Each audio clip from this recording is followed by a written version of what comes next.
नमस्कार दोस्तों, आज हम बात करने वाले एक ऐसी खबर की जो भारत की रक्षा क्षमताओं के लिए बेहद महत्वपूर्ण है। रूस ने हाल ही में ब्रह्मोस नेक्स्ट जनरेशन यानी ब्रह्मोस एनजी मिसाइल को अपनी सेना में शामिल करने की रुचि दिखाई है। ये खबर क्यों है इतनी बड़ी और क्या है इसका मतलब भारत की रक्षा के लिए, चलिए जानते हैं पूरी डिटेल में। दोस्तों, सबसे पहले समझते हैं कि ब्रह्मोस एनजी है क्या। तो ब्रह्मोस नेक्स्ट जनरेशन एक अत्याधुनिक सुपरसोनिक क्रूज मिसाइल है जो भारत और रूस के ज्वाइंट वेंचर ब्रह्मोस एरोस्पेस द्वारा विकसित की जा रही है। यह मिसाइल अपने पुराने वर्जन से कई ज़्यादा एडवांस और पावरफुल है। ब्रह्मोस एनजी की सबसे बड़ी खासियत यह है कि ये अपने पुराने वर्जन से 50% हल्की है, लेकिन उसी 290 किलोमीटर की रेंज और मैक 3.5 की स्पीड बरकरार रखती है। इसका वजन सिर्फ 1.5 टन है और लंबाई लगभग 6 मीटर है, जबकि डायमीटर 50 सेंटीमीटर है। ये छोटा साइज इसे किसी भी एयरक्राफ्ट पर फिट करना आसान बनाती है। ब्रह्मोस एरोस्पेस के डिप्टी सीईओ चिलुकोटी चंद्रशेखर ने टास न्यूज एजेंसी को बताया कि रूस इस मिसाइल को अपनी आर्म्ड फोर्सेज में शामिल करना चाहता है। ये एक बहुत ही बड़ी बात है क्योंकि रूस खुद एक मिसाइल टेक्नोलॉजी में अग्रणी देश है। इससे पता चलता है कि भारत की मिसाइल टेक्नोलॉजी कितनी एडवांस हो चुकी है। जब रूस जैसा देश हमारी टेक्नोलॉजी को अपनी सेना में शामिल करने के लिए सोच रहा है तो यह भारत की डिफेंस कैपेबिलिटीज के लिए एक बड़ी अचीवमेंट है। यह इंडो रशियन डिफेंस कोऑपरेशन की मजबूती का भी प्रमाण है। दोस्तों, ये सिर्फ एक बिजनेस डील नहीं है बल्कि स्ट्रैटेजिक पार्टनरशिप का नया लेवल है जहां दोनों देश मिलकर कॉस्ट रिडक्शन पर भी काम कर रहे हैं। ब्रह्मोस एनजी की टेक्निकल कैपेबिलिटीज की बात करें तो ये वाकई गेम चेंजर है। इसके रेडार क्रॉस सेक्शन यानी आरसीएस बहुत कम है, जिससे इनेमी की एयर डिफेंस सिस्टम्स के लिए इसे डिटेक्ट करना बेहद मुश्किल हो जाता है।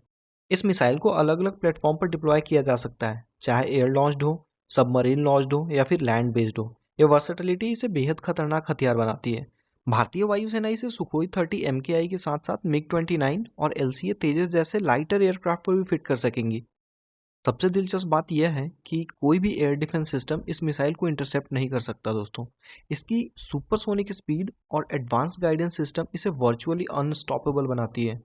ब्रह्मोस एरोस्पेस के मैनेजिंग डायरेक्टर अलेक्जेंडर मखाचेव के अनुसार ब्रह्मोस एनजी की पहली टेस्ट फ्लाइट 2024 के अंत तक होने की उम्मीद थी और 2025 के दौरान इसके ऑटोनोमस ट्रायल शुरू होकर इंडक्शन प्रक्रिया आगे बढ़ाने की संभावना है। यानी 2025 के अंत तक इसके लिमिटेड ऑपरेशनल इंडक्शन के पूरे होने की उम्मीद जताई जा रही है। प्रोडक्शन फैसिलिटी के लिए लखनऊ में एक नई state of the art manufacturing unit बनाई जा रही है जो 2025 के अंत या 2026 की शुरुआत में ऑपरेशनल हो जाएगी। इससे इंडिया में मिसाइल प्रोडक्शन की कैपेसिटी काफ़ी बढ़ जाएंगी। ये प्रोडक्शन फैसिलिटी सिर्फ डोमेस्टिक रिक्वायरमेंट को पूरा नहीं करेगी बल्कि एक्सपोर्ट पोटेंशियल भी बढ़ाएगी, जिससे इंडिया का डिफेंस एक्सपोर्ट बिजनेस और भी ज़्यादा मजबूत हो जाएगा। दोस्तों, अगर स्ट्रैटेजिक इम्प्लीकेशंस की बात करें तो ब्रह्मोस एनजी इंडिया की डिफेंस कैपेबिलिटीज़ को नेक्स्ट लेवल पर ले जाने वाली है। इसकी कॉम्पैक्ट साइज और हाई एफिशिएंसी से इंडियन एयरफोर्स की स्ट्राइक कैपेबिलिटी काफ़ी बढ़ने वाली है। ये मिसाइल रीजनल पावर बैलेंस को भी प्रभावित करेगी, खासकर जब हम देखते हैं कि चाइना और पाकिस्तान जैसे नेबर के साथ बॉर्डर टेंशन चल रहे हैं। ब्रह्मोस एनजी इंडिया के डिटरेंस कैपेबिलिटी को काफ़ी मजबूत बनाएगी।